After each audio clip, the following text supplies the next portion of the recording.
So maybe you can start by telling us your name, which community you're from, and how you got started in the games. My name is Craig Rubin. I'm Tuktuk. A little backstory of how I got into the Arctic sports, the Northern Games. I seen it when I was 5 years old, and I didn't have anybody teach me or show me how it was done. I simply watched, and I went home, tried it myself, and since then I was hooked onto Arctic sports. It came natural to me, and it just showed me a lot of resilience in in all aspects of life, like determination, confidence, and everything. It just brings everything out to you. Arctic sports is a huge part of everybody's lives. Hunting, trapping, on land. It's just, you know, some things you just got to do. Just like the Northern Games, you got to do it. Got to do it. Got to do it the right way.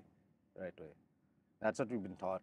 Whole our whole lives, do it right. If not to do it, don't do it. No, but in Arctic sports aspect of everything, just determination and the confidence that it brings out to everybody. Confidence, not to be shy or anything like that. But yeah, 5 years old. And I'm 35 now, so 30 years into the sport. Kinda, kind of a veteran, but not still learning. Can you believe that? Like I'm still learning some of the sports, and there's a lot of technique, it's very technical in most parts. But it's that's Arctic sports. You got to learn from other people. Thanks for bringing that hot Edward Lenny always told me, because he's my uncle, he told me, Craig, no, we coach you, but I want you to learn from the other athletes too, what they could show you, what they could teach you. You know, what they give you, you take, and when you take, you give too. You pass on and on. You can't learn just from your coach, but learn from everybody around you. Because some people might know something you don't, and you could take that in, make yourself better athlete. Inside too, a better person. The confidence again. It's all confidence. Confidence, determination. That's how we were brought up. We don't give up. Don't give up. Don't give up. Our clothing sales over here, and we have Yeah, we're just selling Arctic sports. Arctic sports. So if you have any questions or Yeah, I do have some questions. I mean, you talked a little bit about confidence, about confidence. determination. What other skills do you think that young people learn from playing Northern Games? Oh, it's getting out of their comfort zone. Some kids are so closed in, they get shy, but seeing everybody around you and doing the same thing they're doing, they'll come out that shell and grow as a individual. Like the confidence. So you see somebody do it, you feel it inside that maybe you can't, but we never say we can't. But you see somebody else do it, and they give you that encouragement to go. And this builds confidence. Every sport, every event, even just the seal skinning, muskrat, everybody contributes, encourages every athlete to, get in there, don't be shy, and it'll just build confidence in every event. Like they're not the same. Every event, every sport, they got different techniques, different skills, different muscles, and some don't use them every day, but these sports use everything. In confidence part, just seeing everybody do it, it'll build yourself up to get up there, actually go up and do the high kick or the bench reach or the swing kick. But the confidence is always the big part, because every kid, like I see, they all be shy when they first start doing the Arctic sports. Shy. We all try to get them out of their comfort zone. So once they get out of there, they're all mingling with each other. All talking. You can see that when we first started, everybody is still all boxed in, but now they're all over the place now. Confidence is major part of these events. So why would you say that it's important for young people to learn Northern games? Well, it's part of everything. Northern games, it's a part. You go out hunting. You don't have the Northern games. You use different muscles as you're out and hunting, out on land. You do use different parts of your body. It builds your strength, endurance. The power of your mind goes a long ways on the land. There's My father always told me, mind over matter. Like in the knuckle hop, that's all pain. It's all pain, but it's all in your mind. The mind over matter. That's same thing as out on land. You got to work to stuff you don't have. You got to make. Got to make. Got to make. It's just mind over matter. Any aspect. Can you tell us more about how Northern games relates to skills for being on the land? Well, the stories I've told, like the blanket toss, the knuckle hop, the tug of war, and walrus pull, all those, these games are mimicking every part of being on land. You got to travel on foot, over water, ice. But the jumps, the kneel jump, that's actually getting up off your feet as fast as possible, and running, or you see animal, you get up while you're fishing on your knees, get up and you go, get up, go. And high kicking, just jump over, looking for caribou or anything like that. The blanket toss too, that's what we used it for. To look for whales, caribou, any game. But more into it though, it's all technical in both parts. Northern games and on land. You bring like this high kicking, you bring it out there. It gives you endurance and agility, right? Agility. You gotta move. You gotta keep going. Going through bushes, or jumping over cracks. Everything. I'm going to say it goes hand in hand, because these are traditional games, and our ancestors did it in the igloos, and just it's big part. I can't really explain it so good, because you got to experience it, right? You got to take what we learn here and bring it out there, and also we got to bring what we learn on land, bring to the games too. Do you have any stories of Northern games helping to keep people safe on the land? Oh, well, keeping it safe, it's big part is like I said, mind over matter. Like you get stuck out there, you don't panic. You work the problem, you solve it. Edward always told me, if you get stuck, you don't say you can't. You can't, because there's always an answer for the problem. He was telling me a story. They got stuck on the ice, and his fellow travelers were with him, saying they can't make it over the crack. Is long, like here to the bushes there. They said we can jump across. They had to jump across because they had no rope or anything like that. But he made it, and so they followed him. They all made it. See, that's the important thing, is saying, don't doubt. He told me that, don't doubt yourself, because you always could do it. So never say you can't unless you try. I haven't really. I don't know if you can compare both Northern games and being on the land, but you just gotta use everything you know. Everything you know, you take from here, you take from there, and you put it all together, and it's just life. It's intense. Yeah, intense. It's a lot of elders and people who've been on the land for a lot of their life. They talk about how the land is a bit different now. Yeah. It's changing up. It is. Even like it's going to be like 27 degrees here or something today. And how do you think it's important to bring those skills with you when you're navigating those kinds of changes? Well, you got to always move, adapt. adapt to your surrounding, the environment and everything.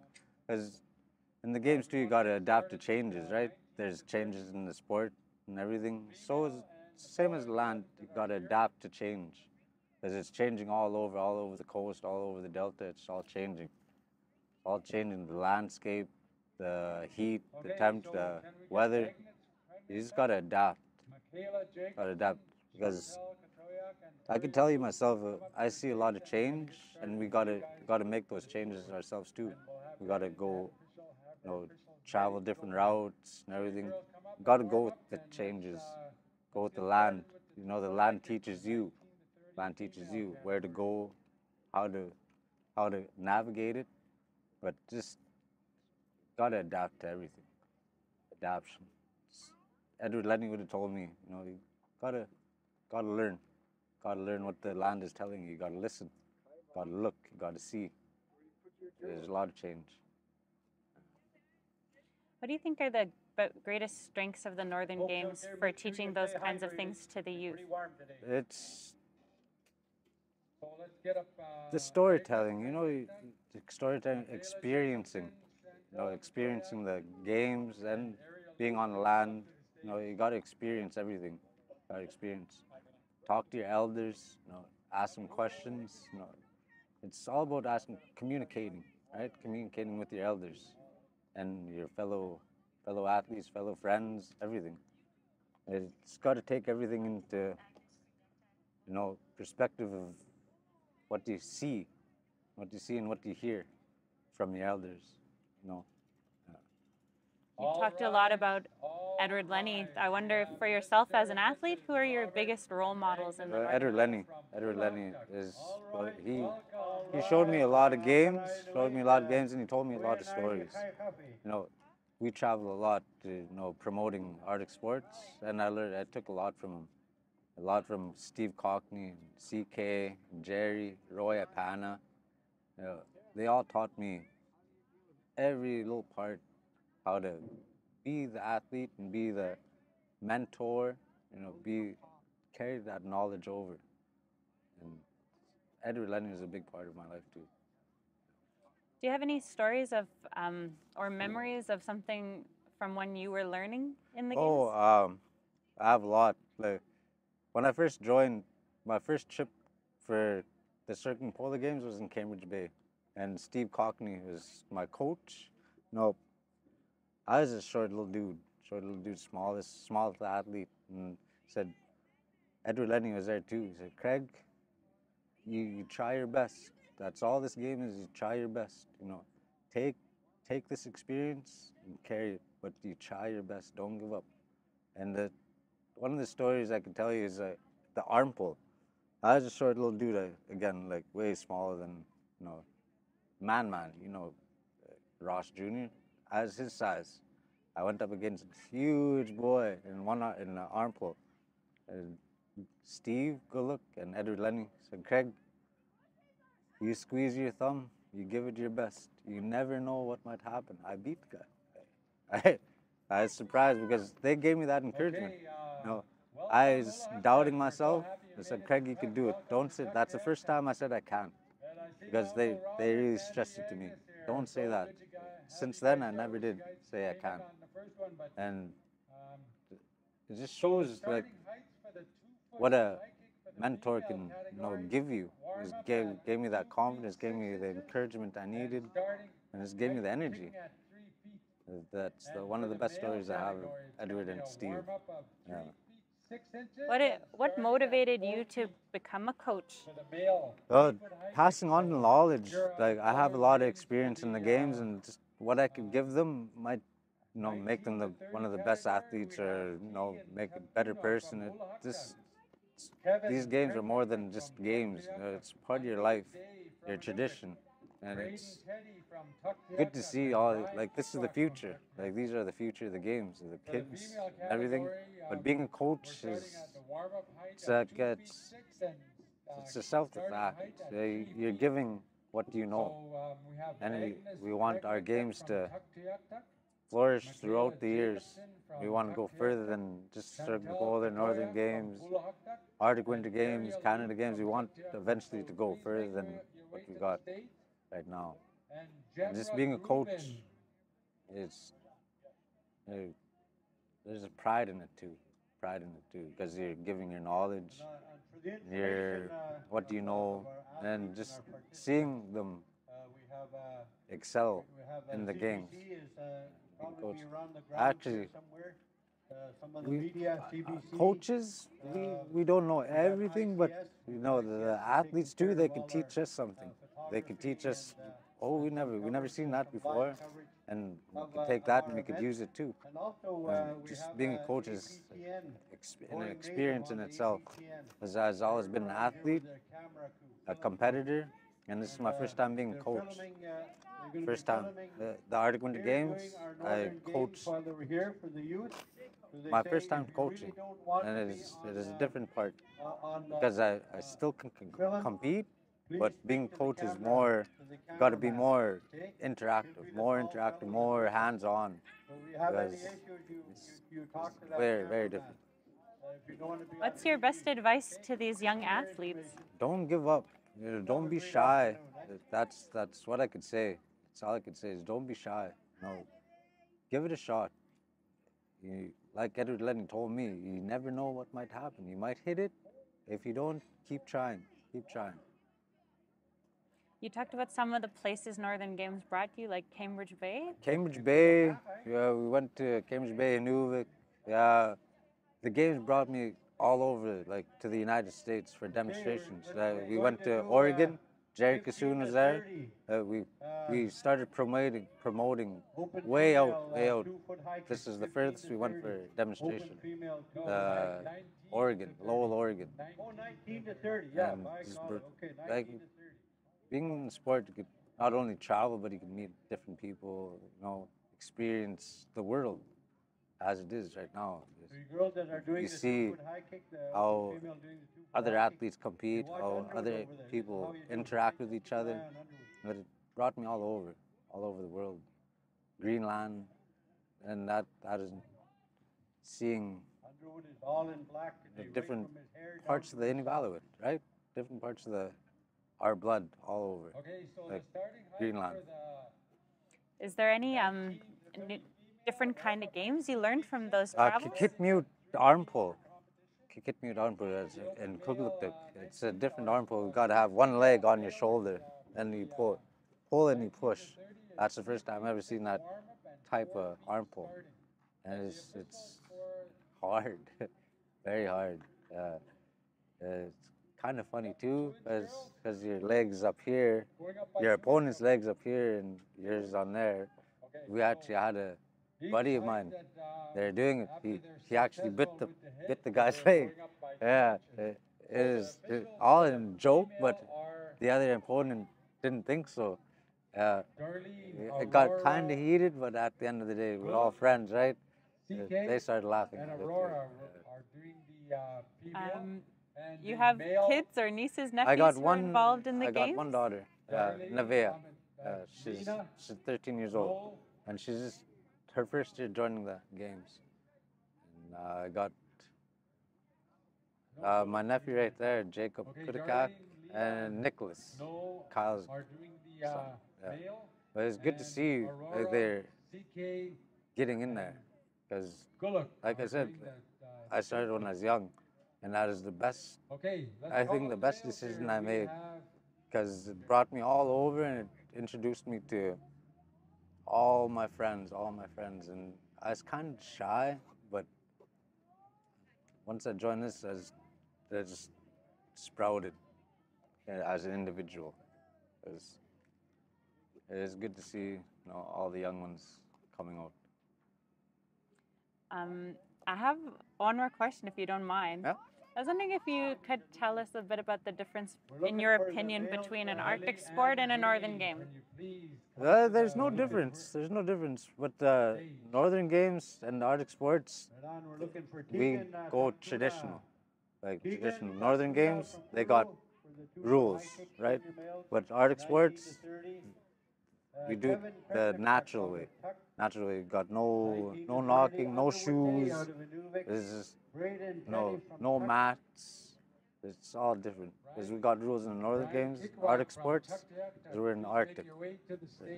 We mimic the environment. We do all kinds of stuff like that. It's there's gray areas, right?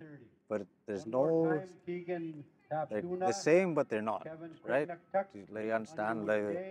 It's different. Like Northern Games, they got rules, they got regulations. Arctic sports, you just do it. You just do it. Whatever you want to do, you can. We're going to see a little bit of height here. Knuckle hop on the ground. Keep your cameras ready, Whatever. please. Yeah. No flash. You know those good man, good woman games? Good. Yep. I wonder if for you, what would you say it means to be a good man? Oh, showing your hunting skills, your survival skills, like the T-boying, making a fire out of nothing, or just a match, no lighters. No, seal skinning, you're showing your skills. For Keegan, we're looking for Showing your skills Kevin, how to we're looking for properly Underwood, harvest we're looking for and Braden, skin and the we're looking for Brian. seal. Come on Because down, you boys. use every part of You the heard seal, your right? name, Every or part of the somebody seal. heard them out there? You Okay, so give them a tear call the and get tear them the out here, please. hide, got no more muck. You got to make sure it's all perfect, right? Perfection. And you don't want to waste nothing. Okay, Don't want to waste never nothing. mind what I said. But being a good man is don't really Right on, we're going to get started with the passing two on women, what you know, open right? You female, know, 19 to being a 30. good provider, Senior right? female, 19 to 30. Back then you got to be a good provider, good We have provider, Ariel good Luke from hunter, Tuck. We got no, Gemra, good skinner, woman from everything. Tuck, and we have, That's what I think a good man is. And a good woman, no, we got the same Chantel. thing. She's here. same thing. Chantel, Make a we good know tea, bannock, good mucklucks. They're the ones that teach the men, how to actually harvest the So seal, starting height for the muskrats, females is at 3 feet, proper warm up at perfection, 2 feet 6. right? You understand? Starting Like height for the they male show is us, 4 feet, the and women show warm-up us height is 3 how to feet be the 6 inches. good men. Well, I asked you lots of questions. Yeah. Is there anything that you wanted to say that I never?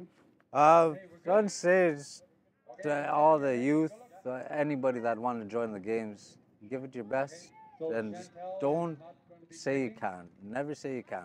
and Just give it your shot. Give it your best, and just enjoy the games. Enjoy the games. Take it as we've it got comes. 2 competitors, Gemra That's it. Rubin and Ariel Luke from Tuck. Do you want to ask any more? No, it's perfect. Thank you. It's perfect. Thank you. No.